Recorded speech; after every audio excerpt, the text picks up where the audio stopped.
You didn't get drunk enough last time? Fine, let's tackle 5 more historical drinking games. Hello beer nerds, this is Beer by the Numbers, and today we're going to examine 5 more historical drinking games that you can try with your friends the next time you need an excuse to drink more beer. Like beer pong, many of the ancient Greeks' favorite drinking games involved the athletic skill of hitting a target with a small object. Katabos involved floating a number of small saucers in a shallow bowl and then sinking them by either flinging coins or the dregs of your wine glass onto them. Depending on the rules of the host, various rewards or penalties were given for making or missing your mark. So the next time you play quarters, you have the ancient Greeks to thank. The Wager Cup, or Jungfrauenbecher, was a German wedding tradition where a cup shaped like a young woman with a wide skirt and a pail above her head effectively created 2 cups in one.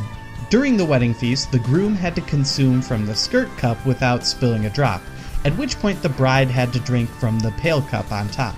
By the time the cups made it through the Netherlands and on to England, it had lost all connection to weddings and became a popular drinking game where the drinker had to drink all of the ale in the lower cup without spilling a drop, lest they have to consume the top ale as well.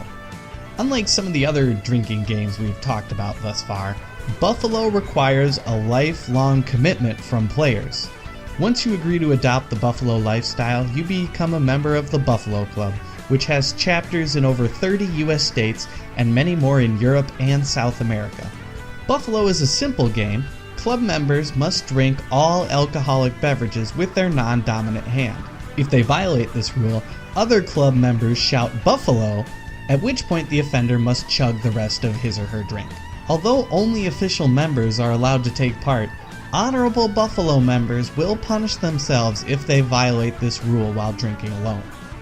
Zhu Ling was an ancient Chinese drinking game that was created to regulate people's drinking, but like so many attempts to curtail drinking, it backfired. Zhu Ling was a game that was accessible to the masses, and it simply involved players taking a turn and then taking a drink. What exactly a player did during their turn varied widely. Anything from telling a story, sharing a riddle, or playing a game where the loser had to take the drink. Rolling the dice or guessing fingers and other minor bets were all very popular ways to spend one's turn. Finally, sconcing was a term developed at Oxford University in the 1600s and referred to a fine levied against students for a misdemeanor or etiquette breach. Now, in some circumstances, such as parties, formal, or other fraternal events, instead of having to pay a small fine, the offender would have to chug a beer. If they could not chug it in one go, they would have to pay their fine as well. Finable offenses included talking about topics such as religion, politics, or women.